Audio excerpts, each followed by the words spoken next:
தலைவர் கலந்து வருவதுதான் பார்க்கிறோம். ஆனால் ஒரு அரசியல் இயக்கம், அந்த இயக்கத்தின் பொதுச் செயலாளர் தாமே பொறுப்பேற்று நோன்பு திறப்பு நிகழ்ச்சியை தனது சொந்த செலவில் நடத்துவதும், அந்த நிகழ்ச்சியில் இஸ்லாமிய சமத்துவரை அழைத்து இறைவணக்கம் செய்து நோன்பாளர்களை வாழ்த்தி அவர்களுக்கு நோன்பு திறப்பு விருந்து அளிப்பதை முதலில் தொடங்கி வைத்தவர் இந்தியாவிலேயே இதய புரட்சி தலைவி அம்மா அவர்கள்தான். அதற்கு காரணம் இஸ்லாமிய பெருமக்களை இதயத்திலே வைத்து நேசித்தவர் நம்முடைய இதய புரட்சி தலைவி அம்மா அவர்கள். அந்த புனித தலைவியின் வழியிலே அவருடைய விசுவாச தொண்டர்களாகிய நான் இஃப்தார் நிகழ்ச்சியை தொடர்ந்து நடத்தி கொண்டிருக்கிறோம். புனிதர்கள் பூத்து குழுங்கும் மாதம் ரமலான் மாதம், தர்மங்கள் செழித்து நிறையும் மாதம். சூரியன் மறைந்து விட்டது.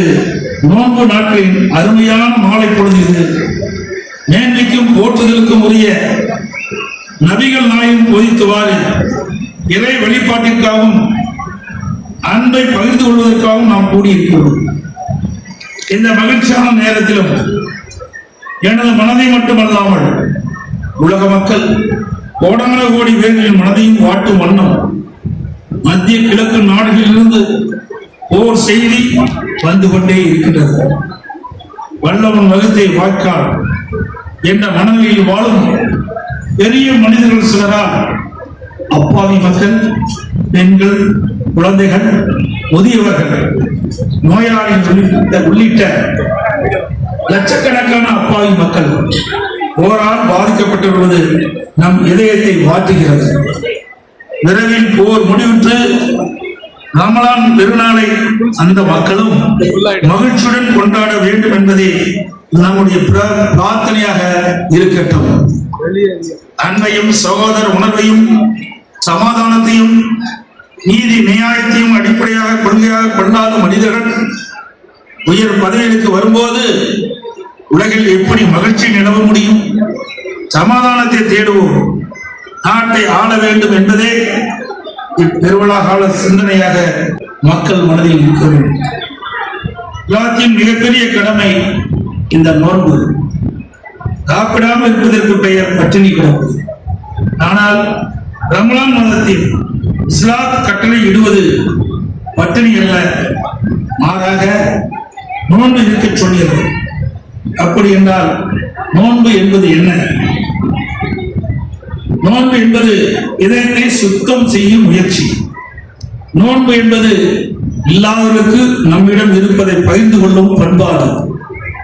நோன்பு என்பது நீதிமானாகவும் நியாய உணர்வு உள்ளவனாகவும் மனிதன் தன்னை தானே வடிவமைத்துக் கொள்ளும் நாணப்பட்டது.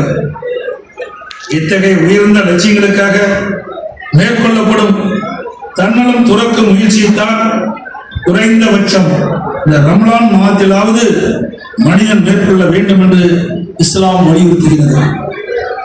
நம் நாடு அனைத்து சமயங்களையும் மதிக்கின்ற மக்களை கொண்ட அற்புதமான மாநிலம் தமிழ்நாடு. ஒருவர் மற்றவரின் வாழ்க்கை முறையை மதித்து வேற்றுமையில் ஒற்றுமை கண்டு மத சார்பின்மையை பொது வாழ்வில் இலக்கணமாக கொண்டு ஒன்றுபட்டால் உண்டு வாழ்வு என்ற கொள்கையுடைய மாநிலம் தமிழ்நாடு.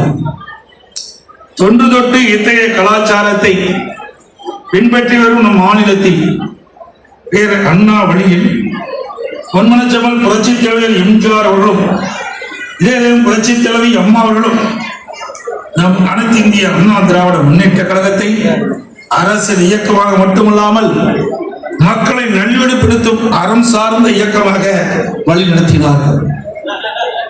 உங்கள் ஆசீர்வாதத்தையும் அன்பையும் பெற்று நானும் மதச்சார்பின்மை, சமய நல்லிணக்கம் ஆகியவற்றை உயிர் மூச்சென கொண்டு தொடர்ந்து உழைத்து வருகின்றேன். புரட்சித் தலைவர் எம்ஜிஆர் அவர்களின் ஆட்சி காலத்திலும் புரட்சித் தலைவர் அம்மாவின் ஆட்சி காலமும் அந்த இருவரும் தலைவர்கள் காட்டிய வழியில் எனது தலைமையில் நடைபெற்ற ஆட்சி காலமும் சிறுபான்மை மக்களுக்கு பொற்காலமாக அமைந்ததை வரலாறு சொல்லும். அனைத்து இந்திய அண்ணா திராவிட முன்னேற்ற கழக ஆட்சி காலங்களில் இஸ்லாமிய சகோதர சகோதரிகளுக்காக அவர்களின் சமூக பொருளாதார மேம்பாட்டிற்காக எண்ணற்ற நலத்திட்டங்களை நாம் செயல்படுத்தி வருகிறோம். ஹஜ் புனித பயணம் மேற்கொள்ளும் சகோதரர்களுக்கான தங்குதடனை நிதி ஒதுக்கீடு செய்தது அனைத்து இந்திய அண்ணா திராவிட முன்னேற்ற கழக அரசாங்கம். முஸ்லிம் மாணவரின் உயர் கல்விக்காக கல்வி உதவித்தொகை ஊக்கத்தொகை வழங்கியது நம்முடைய அதிமுக அரசாங்கம். முஸ்லிம் சமுதாய பெண்கள் சுயமாக தொழில் தொடங்கி பொருளாதார நீதியில் தன்னிறைவு பெற்றிட மட்டில்லாமல் கடனுதவி வழங்கும் திட்டத்தை கொண்டு வந்து நம்முடைய அதிமுக அரசாங்கம் வக்ஃப் சொத்துக்களை கண்டுபிடித்து பாதுகாத்து அந்த சொத்துக்களை ஆக்கிரமிப்பில் இருந்து மீட்டு அவை இஸ்லாமிய சமுதாயத்தின் மேம்பாட்டிற்கு பயன்படும் வகையில் செய்தது நம்முடைய அரசாங்கம். இந்த தேர்தல் நேரத்தில் நபிகள் அவர்கள் வாழ்வில் நிகழ்ந்த சம்பவம் ஒன்றை நான் குறிப்பிட விரும்புகின்றேன். ஒருமுறை நபிகள் நாயகம் மற்றவர்கள் சேர்ந்து பள்ளி வாசலில் தொழுது கொண்டிருந்தார். அப்பொழுது நாகரீகம் அறியாத ஒருவர் தொழுகை கூட்டத்திற்குள்ளாகவே அசுத்தம் செய்ய தொடங்கினார். மற்றவர்கள் எல்லோரும் ஆத்திரப்பட்டு அவரை தாக்கவும் வெளியேற்றவும் வேண்டும்.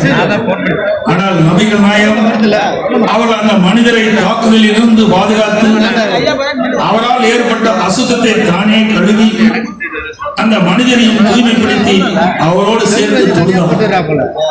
நபிகளின் இந்த மனிதாபிமானத்தையும் இரக்கத்தையும் கண்டு அந்த மனிதர் நபிகளின் தொண்டரானார். உண்மையான தொண்டு என்பது சமூகத்தை தூய்மைப்படுத்தும் பணி என்பதையும் எவ்வளவு முரட்டு மனிதராக இருந்தாலும் அவர்களை அன்பாலும் பொறுமையாலும் வெல்ல முடியும் என்பதை நமக்கு உணர்த்தும் சம்பவங்கள் இவை. அரசியல் வாழ்வு என்ற அற வாழ்வு வந்திருக்கும் நாம் லஞ்சமும் ஊழலும் தலைவிரித்தாடும் இன்றைய ஆட்சி அமைப்பை தூய்மைப்படுத்த வேண்டிய கடமை நம் அர்ப்பணிப்பாலும் நிதானமான செயல்களாலும் செய்திட வேண்டும். நம்முடைய ஆட்சி அமைய தமிழ்நாடு மக்கள் ஆவலாக காத்திருக்கிறார்கள்.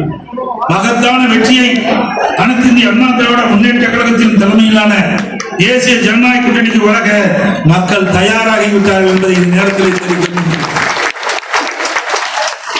எந்த சூழ்நிலையும் நம்முடைய அடிப்படை கொள்கையில் இருந்து அணு அளவும் நாம் பெற மாட்டோம்.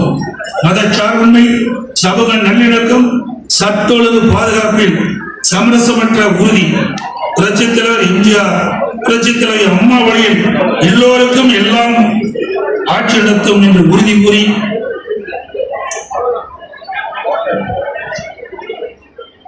இன்றைய இப்தார் விருது நடைபெற்ற நன்னாள் தேர்தல் அறிவிப்பு வந்துவிட்டது. எவ்வளவு பொருத்தமான நாள், எவ்வளவு இனிமையான நாள் என்பதை நாம் எண்ணி பார்க்க வேண்டும். நிர்வாகிகள், மகளிர் அணி நிர்வாகிகள், கழகத்தில் பல்வேறு பொறுப்புகளில் அங்கம் வகிக்கும் கழக தொண்டர்கள் மற்றும் கண்ணியத்திற்குரிய பெரியோர்களே, தாய்மார்களே, உங்கள் அத்தனை பேருக்கும் எனது நெஞ்சார்ந்த அனைத்து இந்திய அண்ணா திராவிட முன்னேற்ற கழகத்தின் சார்பாக நெஞ்சார்ந்த வாழ்த்துக்களை தெரிவித்துக் கொள்ள கடமைப்பட்டோம். அனைத்து இந்திய அண்ணா திராவிட முன்னேற்ற கழகம் ஜாதி மதங்களுக்கு அப்பாற்பட்ட ஒரு இயக்கம் என்பதை கழகத்தினுடைய பொதுச் செயலாளர், நாளைய முதலமைச்சர், புரட்சி தமிழர் இங்கே கோடிட்டு காட்டினார்கள். அதனால்தான் இந்த இயக்கத்துக்கு ஒரு இஸ்லாமியர் அவைத் தலைவராக வேண்டும் என்ற எண்ணத்தில் புரட்சி தமிழர் எடப்பாடியார் அவர்கள் அண்ணன் தமிழ் மகன் உசேன் அவர்களே இந்த இயக்கத்திற்கு அவைத் தலைவராக நியமித்து இந்த இயக்கத்திற்கு பெருமையும் இஸ்லாமிய மக்களுக்கு ஒரு கண்ணியத்தையும் உருவாக்கியவர் புரட்சி தமிழர் எடப்பாடியார் அவர்கள். எனக்கு ஒரு மிகப்பெரிய வேதனை இருக்கிறது. இந்த சமூகம், இந்த சமூகத்துக்காக, இந்த மக்களுக்காக, இந்த இனத்திற்காக, சிறுபான்மை மக்களுக்காக எத்தனையோ பல்வேறு திட்டங்களை கொண்டு வந்து சிறுபான்மை மக்கள் வாழ்வியலில் வளம் பெற வேண்டும், கல்வியில், பொருளாதாரத்தில், வேலை வாய்ப்பில் முன்னேற வேண்டும் என்ற அடிப்படையில் இஸ்லாமியர்களை அரவணைத்து அன்பு காட்டி ஆட்சி செய்ததோடு மட்டுமல்லாமல் எங்களை போன்ற எத்தனையோ சிறுபான்மை மக்களுக்கு கட்சியில் உயர்ந்த பதவியை கொடுத்து அலங்கரித்துக் கொண்டிருக்கக்கூடிய அண்ணன் எடப்பாடியார் அப்படிப்பட்டவர் இன்றைக்கு அனைத்து இந்திய அண்ணா திராவிட முன்னேற்ற கழகம் என்கின்ற ஒரு மாபெரும் மக்கள் இயக்கத்தை வழிநடத்தி கொண்டிருக்கிறார். ஆனால் ஆடி யார நம்புனா கசாப்பு கடைக்காரனை தான் நம்புன்னு சொல்லுவாங்க. அதுபோல இன்றைக்கு சிறுபான்மை மக்களுக்கு எத்தனையோ திட்டங்களை கொண்டு வந்து சிறுபான்மை மக்கள் எல்லா நிலையிலும் உயர வேண்டும் என்ற எண்ணத்தோடு இருக்கக்கூடிய ஒரு மாபெரும் மக்கள் தலைவரை இந்த சமூகம் புறக்கணிக்கிறது என்றால் இந்த சமூகம் அவர்கள் தலையிலே, நம்முடைய தலையிலே நாமே மண்ணை வாரி போட்டுக் கொள்கிறோம் என்ற அர்த்தம் அல்லவா? அன்பு சகோதரர்களே, கண்ணியத்திற்குரிய இஸ்லாமிய பெருமக்களே, சற்று சிந்தித்து பார்க்க வேண்டும். சிறுபான்மை மக்களை வாக்கு வங்கியாகவே பயன்படுத்தக்கூடிய ஒரு இயக்கம், சிறுபான்மை மக்களுக்காக எத்தனையோ திட்டங்களை கொண்டு வந்த ஒன்னொரு இயக்கம். ஆனால் நாம் எதை சார்ந்து இருக்கிறோம்? நபிகள் நாயகம் ஸல்லல்லாஹு அலைஹி வஸல்லம் அவர்கள் நமக்கு எதை கற்றுக் கொடுத்தார்கள்? சற்று சிந்திக்க வேண்டாமா? நான் ஒரு சமூகத்தை சார்ந்தவர்கள், அந்த சமூகத்துக்கு உறுதுணையாக இருக்கக்கூடிய ஒரு இயக்கத்துக்கு தொடர்ந்து துரோகம் செய்து வருகிறோமே, இது சரிதானா என்று சிந்திக்க வேண்டாமா? அன்பு சகோதரர்களே, கண்ணியத்திற்குரிய பெரியோர்களே, எனதருமை இஸ்லாமிய சகோதரிகளே, உங்க எல்லோருக்கும் தெரியும், சிறுபான்மை மக்களுக்கு அனைத்து இந்திய அண்ணா திராவிட முன்னேற்ற கழகம் கொண்டு வந்த திட்டங்கள் எத்தனையோ. உதாரணத்துக்கு இப்பொழுது நடக்கக்கூடிய இந்த இஃப்தார் நிகழ்ச்சி கடந்த 35 வருடங்களாக அனைத்து இந்திய அண்ணா திராவிட முன்னேற்ற கழகத்தின் சார்பிலே நடைபெற்றுக் கொண்டிருக்கின்றது. ஆனால் நீங்கள் தொடர்ந்து வாக்களிக்கு உச்சாணி வைக்கக்கூடிய ஒரு இயக்கம் இதுவரை இஃப்தார் நிகழ்ச்சியை அவர்கள் கட்சி சார்பிலே நடத்தி இருக்கிறார்கள் என்றால் நிச்சயமாகவே இல்லை. சிந்திக்க வேண்டும். ஒரு மக்களை கண்ணியப்படுத்தக்கூடிய ஒரு இயக்கம் எங்கே?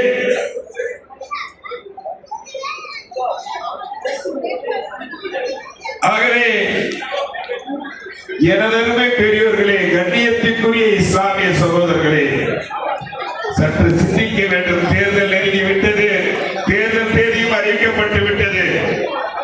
இந்த தேர்தல் இஸ்லாமியர்களுக்கு வாழ்வா சாவா என்ற நிலையில் நடக்கக்கூடிய இந்த தேர்தலை நீங்கள் கண்ணியப்படுத்த வேண்டும்.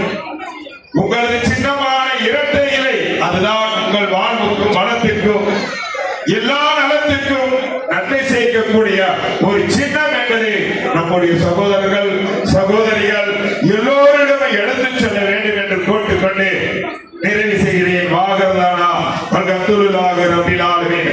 அஸ்ஸலாமு அலைக்கும் வரஹ்மத்துல்லாஹி வபரகாத்துஹு.